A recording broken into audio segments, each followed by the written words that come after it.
A nossa mente ela tem uma maior facilidade, infelizmente, isso é uma coisa não boa, né? Uma maior facilidade de lembrar das atividades que a gente ainda não concluiu, que a gente deixou em aberto, do que lembrar daquelas que a gente já concluiu. Ou seja, vamos dizer por uma forma mais fácil, a nossa mente é ingrata.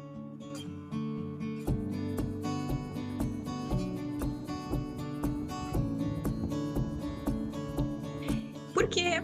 Porque ela olha pelo copo vazio. Ao invés de olhar todas as coisas que tu já fez, que a gente já concluiu, ela vai lá e fica matutando naquilo que a gente ainda não concluiu. Então isso é uma coisa da mente, é algo que é natural do ser humano. Porém, é algo que a gente consegue reprogramar. É algo que a gente consegue trazer para nossa consciência, trazer para nossa realidade e saber controlar isso de uma determinada maneira. Como? Fazendo exercícios contigo mesmo, principalmente quando tu te sente sobrecarregado, mas de sentar e escrever, ou sentar por um momento, respirar fundo, pegar um copo d'água e beber aquele copo d'água pensando em tudo que tu já conquistou na tua vida, tudo que tu já concluiu, tudo nessa semana que tu já fez. Porque isso às vezes a gente dá esse suspiro e pensa, não, peraí, eu tô olhando pro copo vazio, minha mente tá tentando me levar para um caminho para eu achar que nada está concluído, quando na verdade eu já fiz muitas coisas. Então isso também é um ponto bem interessante da gente ter em mente de fazer, né? Porque muitas vezes a gente só tá sendo um pouco cruel em relação a nós mesmos, achando que, não, eu tô fazendo poucas coisas, eu deveria ter feito muito mais. Quando na verdade não é bem por esse caminho. Tem um estudo bem interessante que fala, e eu falo aqui sobre as mulheres porque as mulheres são quem mais está aqui assistindo aos conteúdos são mulheres. Então, mulheres, esse é um conteúdo ainda mais especial para nós. Mas, como eu falei antes, muitas vezes as coisas que a gente não consegue concluir, as ações que a gente deixa em aberto, elas prejudicam não só, né, a forma como a gente se sente em relação lá, olhar a agenda e ver que as coisas não estão sendo concluídas com tanta agilidade assim. Ela tem um efeito também dentro do nosso corpo. E teve um estudo bem interessante que foi feito por duas universidades da Alemanha, a Universidade de Bochum e a Universidade de Dresden, que eles analisaram um total de 278 pessoas, entre homens e mulheres, porque eles queriam analisar os genótipos, eles queriam analisar uma parte do código genético. E eles pesquisaram um gene que chama TH, que é a tirosina hidroxilase. Esse gene TH, para a gente facilitar, ele demonstra no nosso corpo diferentes quantidades no nosso cérebro de dopamina. Sabe dopamina? Já ouviu falar nela, né? Ela é uma palavra que é bem utilizada. Ela é um neurotransmissor.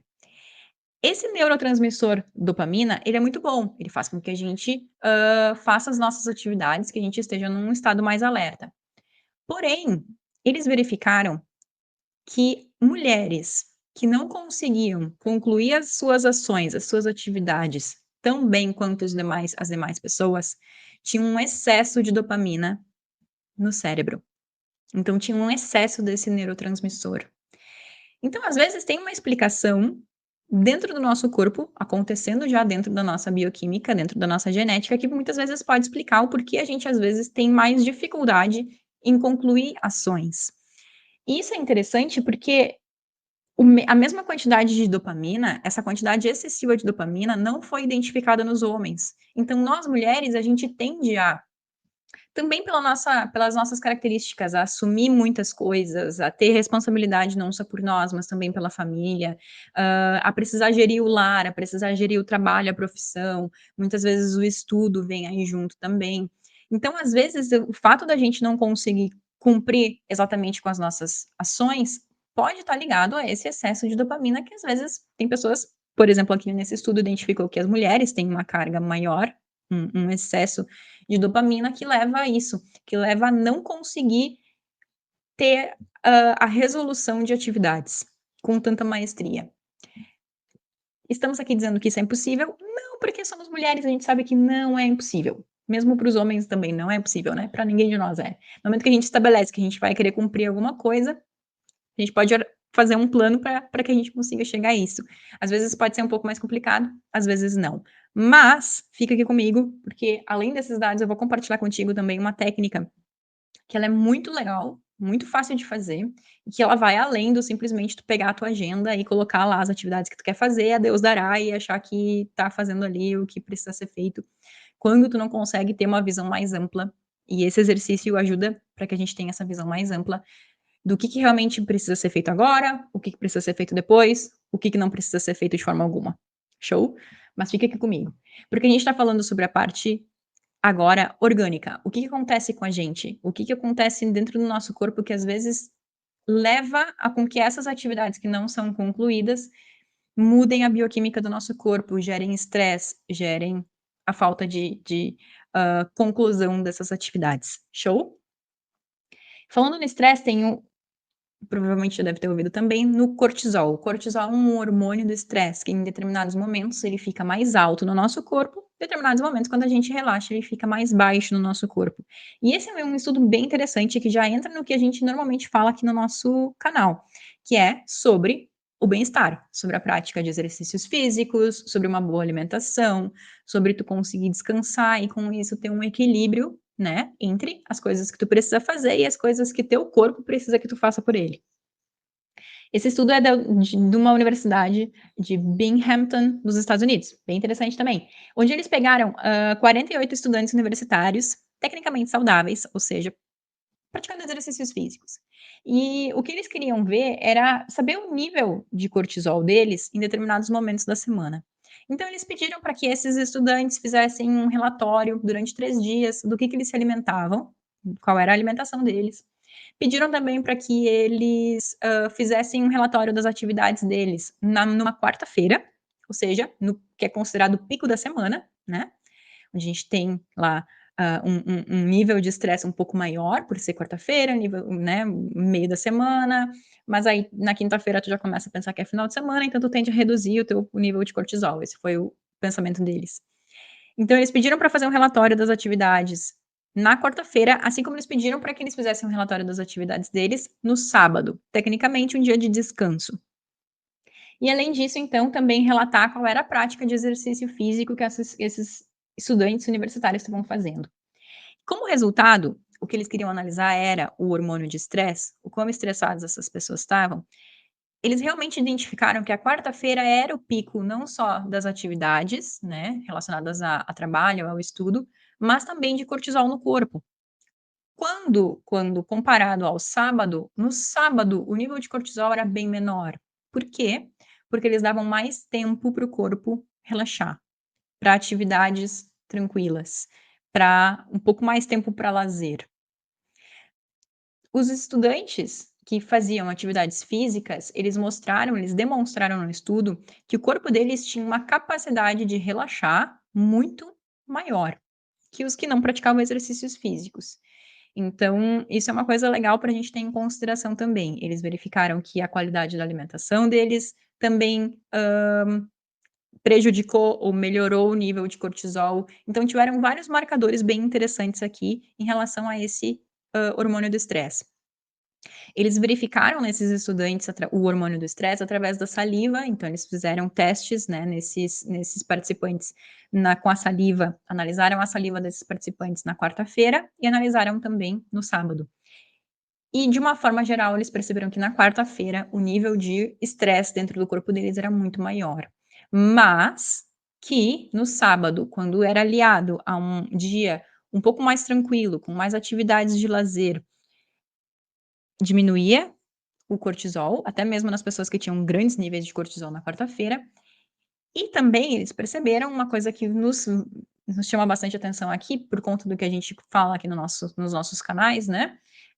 Mas eles perceberam que as pessoas que praticam mais atividade física, que têm uma alimentação melhor, elas mesmo na quarta-feira, elas não tinham esse mesmo nível de cortisol. O nível de cortisol, de estresse dessas pessoas, era bem menor. Então, aí, duas coisas também para a gente levar em consideração. Muitas vezes a gente deixa de fazer exercícios físicos porque a gente pensa que a gente não tem energia, que a gente não tem disposição, ou que a gente não tem tempo. É uma coisa muito errada que a gente faz. E o mesmo entra também com a nossa alimentação. Porque muitas vezes não, né? É fato. É exatamente essa combinação, junto com o descanso, junto com o sono, que vão nos dar o passaporte para a energia. Então, por mais cansado que tu esteja, coloca um tênis e vai caminhar na rua. 10 minutinhos, 5 minutinhos. E tu pode ter certeza que isso vai fazer com que tu durma melhor, com que a tua qualidade do sono, de descanso seja melhor. Juntando isso a uma boa alimentação, a começar a comer mais frutas, mais verduras, a começar na forma como tu julga que para ti é a forma que tu consegue começar agora, tudo isso ao invés de te tirar tempo, ou achar que tu não tem energia, isso vai te credenciar a ter mais energia, vai te credenciar a ter mais disposição, para que tu no futuro, daqui a uma semana, daqui a 2 semanas, 3 semanas, um mês, tu consiga não precisar mais fazer essa decisão. Porque teu corpo já vai estar mais descansado, né. E isso é uma coisa que é bem interessante, porque teve um outro estudo, já tô entrando na parte do que a gente pode fazer, mas um outro estudo da Austrália dessa vez, onde eles pegaram, pessoas, colaboradores de determinadas empresas, que trabalhavam full time, que trabalhavam o dia inteiro. Muitas dessas pessoas trabalhavam mais de 50 horas por semana. Então, uma carga horária mais comprida, né, em relação ao que é considerado normal. E eles perceberam que essas pessoas, elas estavam demonstrando níveis de depressão muito altos, 3 vezes maior, por conta dessa grande carga horária. Tanto que a depressão, ela comete mais de 300 milhões de pessoas no mundo. Então, é algo que a gente consegue sim controlar ou melhorar de acordo com o nosso estilo de vida, ou a gente consegue nos colocar cada vez mais nessa circunstância. Sendo coisa boa ou não, é uma decisão nossa muitas vezes, né? Então, o que a gente pode fazer para que a gente consiga verificar no nosso dia a dia o que a gente está fazendo? O que a gente pode fazer diferente? Quais são as técnicas que a gente pode utilizar? Quais são as atividades que a gente pode dar prioridade? Para que a gente realmente termine o dia, todos os dias, olhando para nossa agenda e pensando, eu fiz exatamente o que eu precisava fazer, que vai me credenciar para eu chegar onde eu preciso chegar. Ou eu consigo, através dessa técnica, perceber o que eu posso delegar, o que eu posso pedir para outras pessoas fazerem, que não necessariamente eu preciso fazer. Ou, também, o que eu estou fazendo do meu dia que está enchendo linguiça na minha agenda. Enchendo linguiça é uma expressão muito Rio Grande do Sul, né? Mas que está simplesmente povoando ali a minha agenda, os meus horários, e tá me fazendo ter aquele pensamento de que, meu dia tá super cheio, tá super estressante, mas que daí quando tu vai quebrar lá as tuas atividades, perceber o que tu tá fazendo, tu vê que tem um monte dessas tarefas aí que não precisavam necessariamente estar ali, né?